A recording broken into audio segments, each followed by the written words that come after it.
Criação das feridas e das máscaras. Quando uma criança nasce, ela sabe que a razão de estar encarnando é ser ela mesma.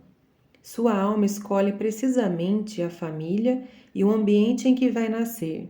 Todos nós temos a mesma missão neste planeta: viver experiências até conseguir aceitá-las e nos amar através delas.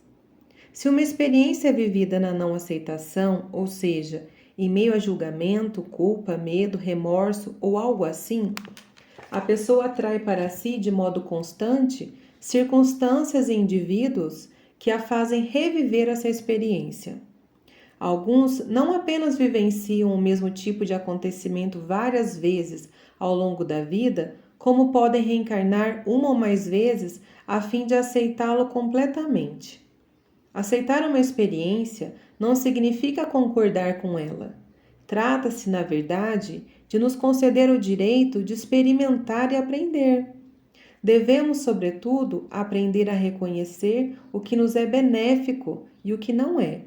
O único meio de conseguir isso é tornando-nos conscientes dos efeitos de tal experiência. Tudo o que decidimos ou não, fazemos ou não, falamos ou não, e até mesmo o que pensamos e sentimos, acarreta consequências. Quando uma pessoa se dá conta das consequências danosas provocadas por determinada experiência, ela deve, em vez de se recriminar ou querer mal ao seu semelhante, aprender a aceitar ter escolhido, ainda que inconscientemente, viver aquilo e a perceber que não era algo bom para si. É assim que vivemos uma experiência na aceitação.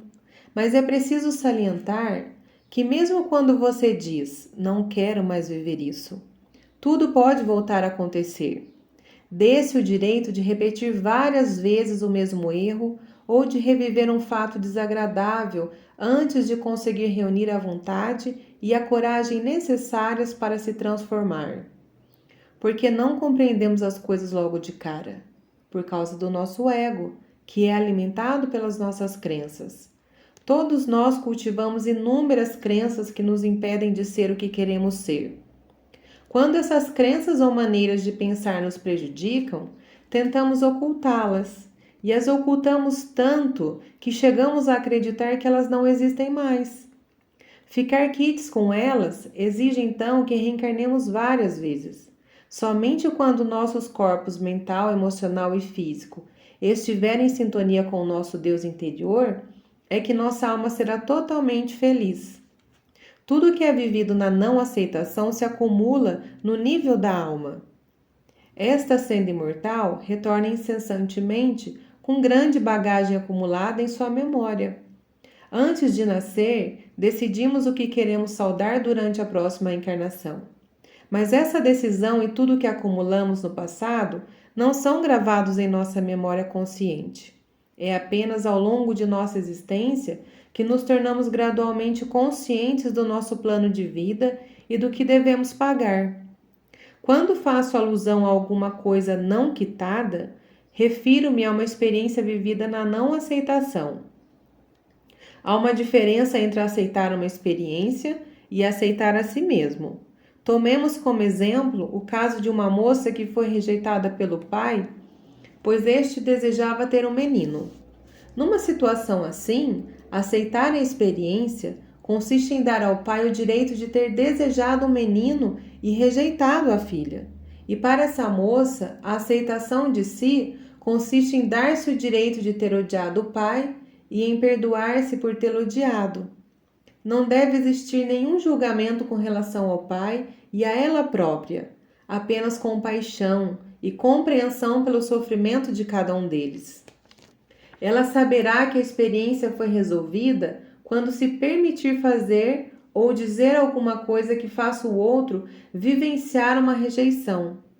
Outra maneira dela saber que a situação foi realmente quitada e plenamente aceita é perceber que a pessoa que ela tiver rejeitado não irá lhe querer mal, pois sabe que ser rejeitado por alguém em determinados momentos da vida é algo que acontece com todo mundo.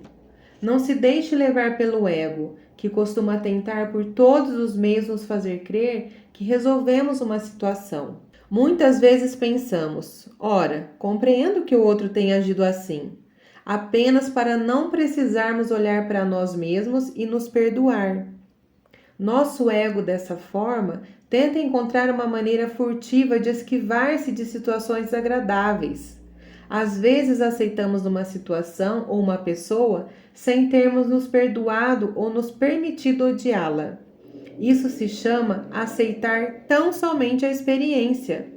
Repito, é importante fazer a distinção entre a aceitação da experiência e a aceitação de si. Esta última é difícil de realizar, pois nosso ego recusa-se a admitir que todas as experiências penosas que vivemos têm como objetivo nos mostrar que agimos da mesma maneira com nossos semelhantes. Já reparou que quando você acusa alguém de alguma coisa, esse mesmo alguém acusa você da mesma coisa? Daí a importância de aprender a se conhecer e a se aceitar. É isso que nos possibilita vivenciar cada vez menos situações dolorosas. Só depende de você decidir tomar as rédeas e ser o dono da sua vida, em vez de deixar seu ego controlá-la. Fazer face a tudo isso, no entanto, exige uma boa dose de coragem, pois inevitavelmente tocamos em velhas feridas que podem doer muito, sobretudo se as arrastamos conosco há várias vidas. Quanto mais você sofre por causa de uma situação ou de uma pessoa específica, mais antigo é o problema. Para ajudá-lo, você pode contar com seu Deus interior, que é onisciente, ele conhece tudo, onipresente, ele está em toda parte, e onipotente, ele é todo-poderoso. Essa força está sempre presente, agindo em você. Ela atua de maneira a guiá-lo para as pessoas e situações necessárias para que você cresça e evolua conforme o plano de vida escolhido antes de seu nascimento. Antes mesmo de nascer, seu Deus interior atrai sua alma para o ambiente e a família de que você precisará em sua próxima vida. Essa atração magnética e esses objetivos são determinados, de um lado, pelo que você ainda não conseguiu viver no amor e na aceitação em suas vidas anteriores, e de outro, pelo que seus futuros pais terão que resolver por intermédio de uma criança como você. É isso que explica por que tais filhos e pais geralmente têm as mesmas feridas para curar. Ao nascer, você não tem mais consciência de tudo que aconteceu e se concentra principalmente nas necessidades da sua alma, que espera que você se aceite com seus defeitos, conquistas, forças, fraquezas, desejos, personalidade. Todos nós temos tais necessidades. Entretanto, pouco depois de nosso nascimento, percebemos que quando ousamos ser nós mesmos, perturbamos o mundo dos adultos ou daqueles que nos são próximos. Deduzimos, portanto, que ser natural não é direito, não é correto. Essa descoberta é dolorosa e provoca acessos de raiva, principalmente na criança. Esses acessos se tornam tão frequentes que passamos a achar que são normais. São designados como crises de infância, ou mais tarde, crises da adolescência. Podem até ter se tornado comuns para os humanos, mas naturais é que certamente não são. Uma criança que age com naturalidade, que é equilibrada e se dá o direito de ser ela mesma, não é acometida por esse tipo de crise. Infelizmente, crianças assim quase não existem. Na verdade, observei que a maioria das crianças passa por 4 fases. Após conhecer a alegria de ser ela mesma, a primeira fase da sua existência, ela conhece a dor de não ter o direito de agir assim, a segunda fase. Então vem o período de crise e revolta, a terceira fase. Para mitigar a dor, a criança se resigna e termina por criar uma nova personalidade, tornando-se o que os outros querem que ela seja. Algumas pessoas permanecem paralisadas na terceira fase a vida inteira, isto é, vivem continuamente revoltadas ou em situação de crise. É durante a quarta fase que criamos diversas máscaras, novas personalidades, que servem para nos proteger do sofrimento vivido por ocasião da segunda. As 5 máscaras que criamos correspondem às 5 grandes feridas básicas vividas pelo ser humano.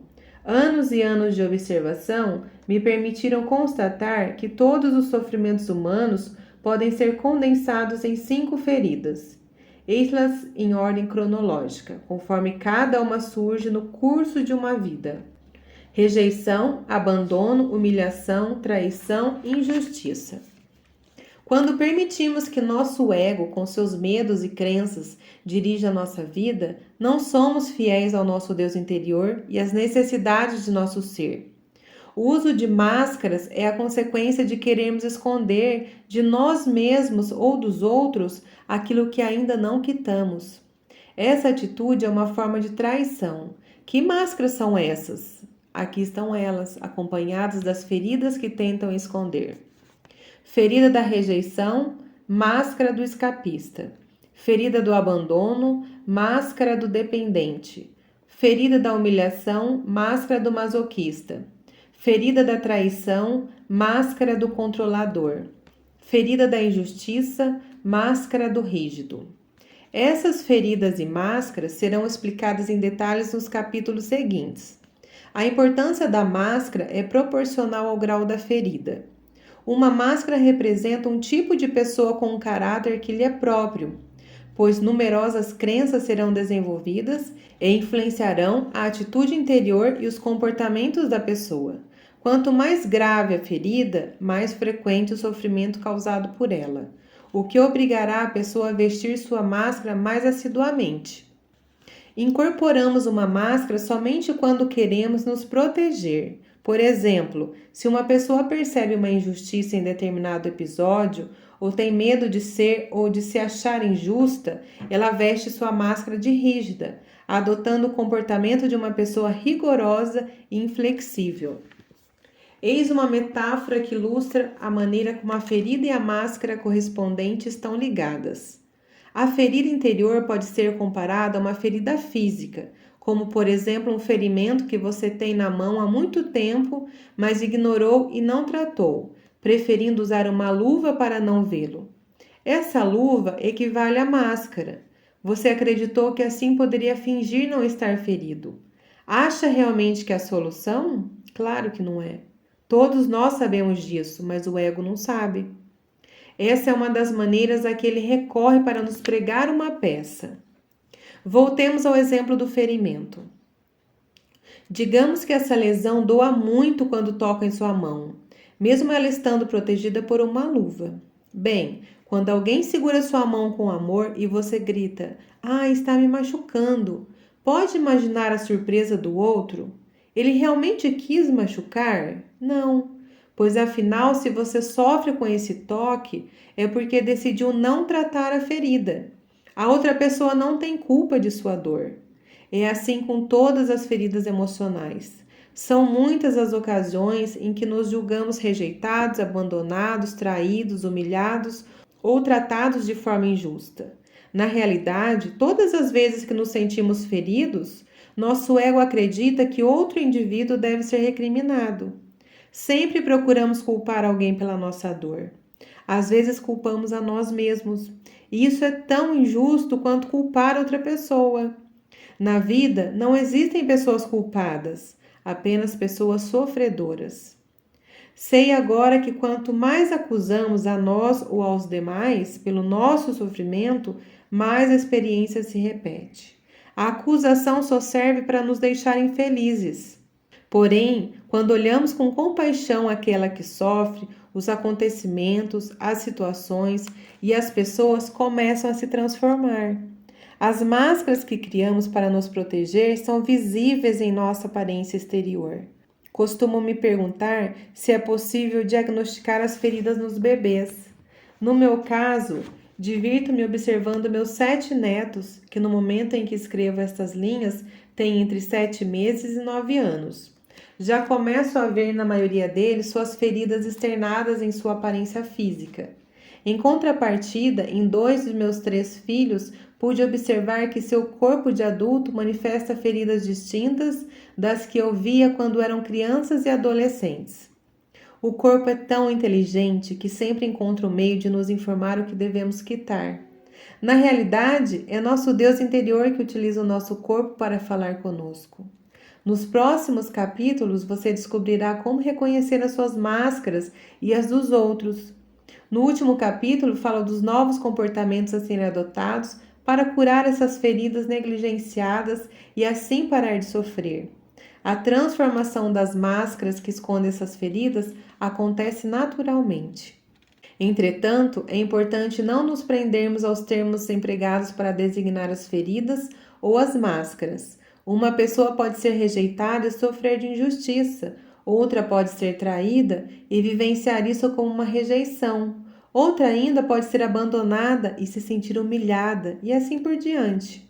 Quando chegarmos à descrição de cada ferida e de suas características, isso ficará mais claro para você. Os 5 tipos de comportamentos descritos neste livro podem assemelhar-se aos descritos por outros estudos. Cada estudo tem sua peculiaridade e este não tem intenção de abolir ou substituir os outros já empreendidos. Aliás, uma dessas teorias, elaborada pelo psicólogo Gerard Heymans há aproximadamente 100 anos, continua popular nos dias de hoje. Nela encontramos 8 tipos de personalidade: o apaixonado, o colérico, o nervoso, o sentimental, o sanguíneo, o fleumático, o apático e o amorfo. Quando ele utiliza a palavra apaixonado para descrever um tipo de pessoa, isso não impede os outros tipos de viverem a experiência da paixão em suas vidas. Os termos utilizados têm a função de definir o caráter dominante de uma pessoa. Repito, então, que você não deve se prender ao sentido literal das palavras. Ao ler a descrição do comportamento e da atitude da máscara de cada ferida, é possível que você se reconheça em cada uma delas. No entanto, é muito raro uma pessoa carregar as 5 feridas. Daí a importância de memorizar a descrição do corpo físico, já que este reflete fielmente o que se passa no interior da pessoa. É muito mais difícil nos reconhecermos pelos planos emocional e mental. Lembre-se de que nosso ego não quer que descubramos todas as nossas crenças, pois é com elas que o alimentamos e é graças a elas que ele sobrevive. É possível que você sinta certa resistência ao tomar consciência de que as pessoas que sofrem de determinada ferida estão reagindo ao pai ou à mãe. Antes de chegar a tal conclusão, observei milhares de pessoas e verifiquei que a afirmação é verdadeira. Repito aqui o que digo em toda oficina que dou. Dos pais, aquele com o qual acreditamos nos entender melhor quando somos adolescentes, é justamente aquele com quem temos mais coisas a acertar. É normal sentir dificuldade de aceitar que pensemos mal do pai ou da mãe que tanto amamos. A primeira reação a essa constatação é, em geral, a negação, depois a raiva e, por fim, a aceitação da realidade. É o início da cura. É possível que a descrição do comportamento e das atitudes ligadas às diferentes feridas lhe pareça negativa. Ao reconhecer uma de suas feridas, é provável então que você resista a admitir que criou essa máscara para evitar sofrer. Essa resistência é muito normal e humana. Dê-se um tempo. Lembre-se de que quando é sua máscara que o faz agir, você não está sendo você mesmo. Não é reconfortante saber quando um comportamento de outra pessoa lhe desagrada, que isso indica que ela acaba de colocar uma máscara para evitar sofrer? Com isso em mente, será mais fácil ser tolerante e olhá-la com amor. Tomemos como exemplo um homem durão. Quando você descobre que ele se comporta assim para esconder a vulnerabilidade e o medo, sua abordagem muda, pois sabe que ele não é durão nem perigoso. Você mantém a calma e pode inclusive observar suas qualidades em vez de temê-lo e ver apenas seus defeitos. É animador saber que, mesmo nascendo com feridas para serem curadas, as quais são regularmente despertadas por sua reação às pessoas e circunstâncias que o cercam, as máscaras que você criou para se proteger não são permanentes. Colocando em prática os métodos terapêuticos sugeridos no último capítulo, você verá suas máscaras ruírem pouco a pouco. Em consequência, sua atitude vai se transformar e possivelmente seu corpo também. No entanto, pode levar muitos anos até isso se manifestar no corpo físico, pois este, devido à matéria tangível de que é constituído, se transforma sempre lentamente. Nossos corpos mais sutis, emocional e mental, levam menos tempo para se modificar. Por exemplo, É muito fácil desejar emocional e imaginar-se mental visitando outro país. A decisão de realizar essa viagem pode levar poucos minutos. Em contrapartida, o planejamento, organizar tudo, economizar o dinheiro necessário para sua concretização no mundo físico demandará mais tempo. Um bom meio de observar suas transformações físicas é se fotografar todos os anos. Tente fazer closes de todas as partes do seu corpo a fim de enxergar bem os detalhes. É verdade que algumas pessoas mudam mais depressa que outras, assim como certos indivíduos podem conseguir concretizar sua viagem mais rapidamente do que outros. O importante é nunca deixar de trabalhar sua transformação interior, pois é isso que fará de você um ser mais feliz. Eu tiro 2 lições nesse primeiro capítulo. Primeiro, nós nascemos para ser quem viemos ser, cada um na sua singularidade. Segundo, aceitar não é concordar, é nos dar o direito de olhar para as nossas experiências com amor. É entender que lidamos com as situações da melhor maneira que poderíamos naquele momento. É poder olhar para aquelas pessoas que nos machucaram, mas aceitar que estão fazendo o possível dentro da sua capacidade. O livro As 5 Feridas Emocionais tem um forte viés religioso espírita, a qual eu ressignifiquei com outro olhar para a reencarnação. Esse livro é resultado de uma grande pesquisa. Elise escreveu 26 livros com mais de 6 milhões de exemplares vendidos, a qual a escritora já no primeiro capítulo nos oferece a oportunidade de termos liberdade para sentirmos a dor na sua normalidade. Muita gente está paralisada nas suas memórias de dor sem ter acesso à cura, que aconteceria numa simples experiência de aceitação do perdão sobre si mesmo. Talvez a promoção de se sentir motivado o tempo todo tenha levado as pessoas a se sentirem incapazes, porque não somos o tempo todo. Felicidade é um estado. E hoje, como mãe, esse capítulo me traz ainda mais responsabilidade, para que eu não interfira na construção da personalidade que a minha filha está desenvolvendo. É claro que os valores familiares têm influência na construção do seu caráter, mas eu quero que ela aprenda a lidar com as frustrações de uma forma sadia. Outra liberdade que esse capítulo me trouxe foi que nem sempre seremos amados, aceitos, incluídos, mas agora eu sigo me permitindo entristecer. Já o ódio que outra pessoa pode ou não ter acerca da minha vida, isso daí eu deixo com ela.